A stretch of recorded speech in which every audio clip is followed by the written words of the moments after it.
Hey golfers, you're looking for that magic move that's going to finally unlock that effortless power you've been searching for years. I got a hint for you. It's your trail elbow. In this video, I'm going to show you how to properly use that trail elbow to unlock that distance and finally get you that consistency that you're looking for. There's a reason why this tip goes viral. It's because it is easy. Stick with me in this video. I'm going to show you exactly how.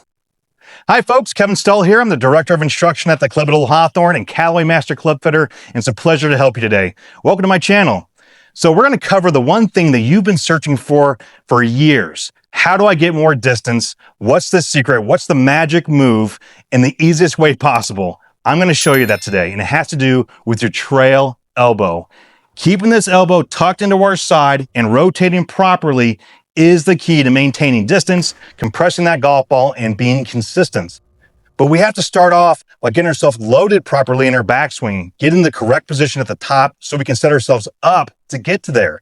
And I think that's one of the main things that most people miss when they're really focusing on this. And I think a lot of people have definitely heard, at least that I've seen, yeah, I need to keep my elbow tucked inside, but that's all they're focused on. They are completely set up wrong in their takeaway, and they're setting themselves up for disaster right off the bat. And here's what I mean by that. So you've got steep players, vertical players, and you've got more shallow players, okay? So either one of those positions right there, you'll have to manipulate the face at the end in order to hit it straight. Vertical and a little flatter means left or a little right. What we're trying to do is get in between that area at about a 45-degree angle. So for instance,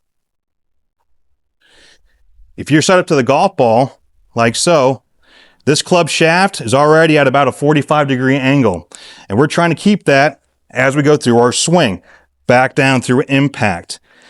One of the quickest ways to do that, especially for people that tend to suck the club inside, is what's called the two-ball drill. Now, you've probably seen this before, maybe not. It's very simple. It's one of the classic ones. Basically, you have one ball in the middle of your stance.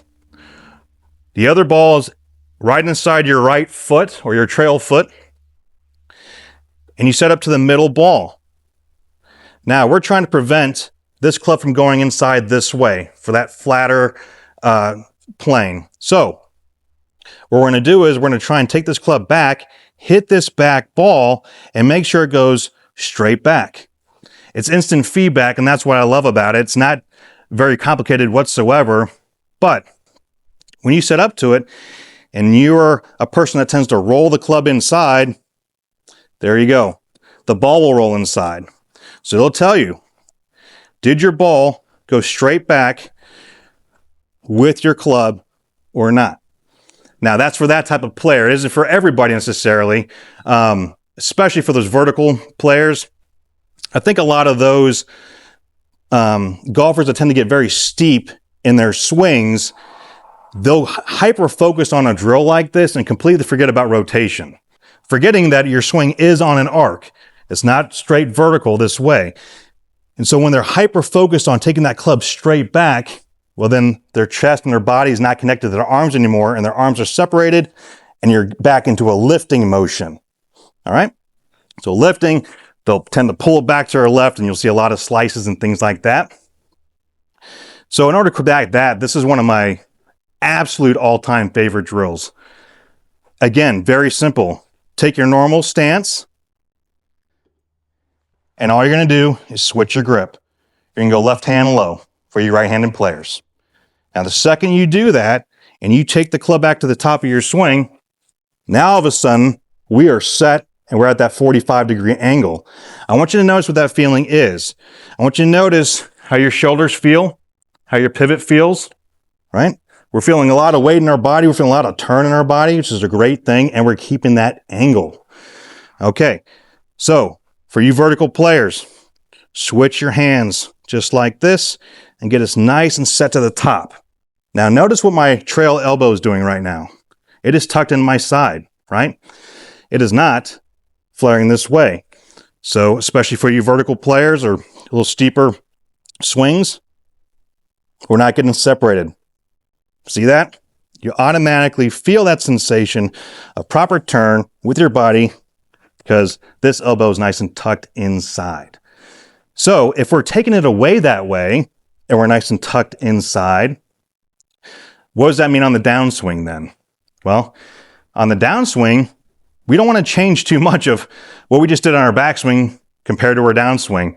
Meaning, if I took it back properly and I'm at that 45-degree angle and my right arm is nice and tucked this way, this is the move that I see everybody do. Arm gets disconnected from the body, club comes outside, swipes back around, and then you lose all of your power. That is most common by far I see on a daily basis. So there's a couple parts to this that you really want to be aware of.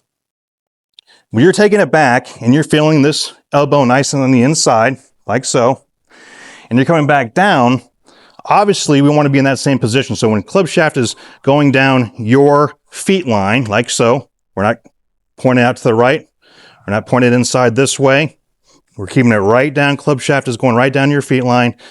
This elbow is nice and tucked to our body. I think most people can see that and work on that with their swings, but once they get to that point, they have no idea where else to go. So they can film themselves all day long and say, wait a minute, I'm still getting that elbow tucked inside, but they're missing a very key ingredient. Think about it this way.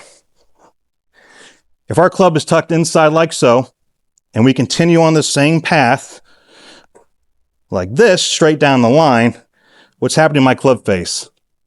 It is wide open, right? It's wide open. We're going to add loft, and it's going to go to the right. So, how do we combat that?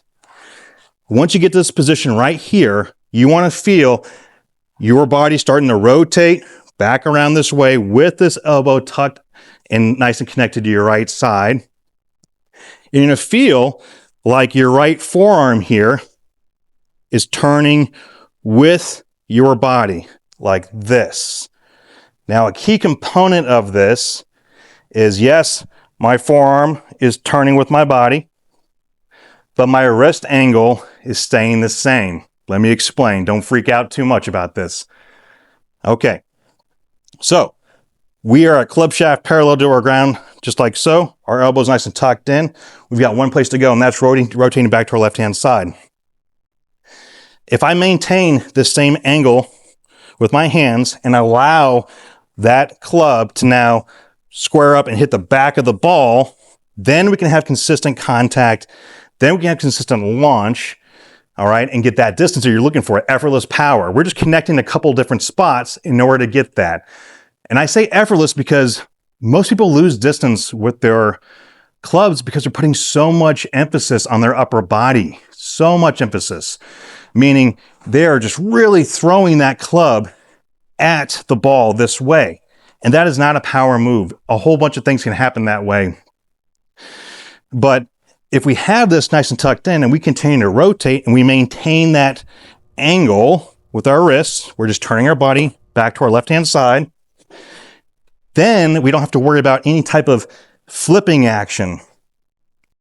If you're not rotating this way to your left-hand side, and we stop that, then you'll start to see the club starting to be manipulated and adding loft this way, doing a lot of sliding, swaying back and forth, things like that, and losing distance, compression, and power right off the bat.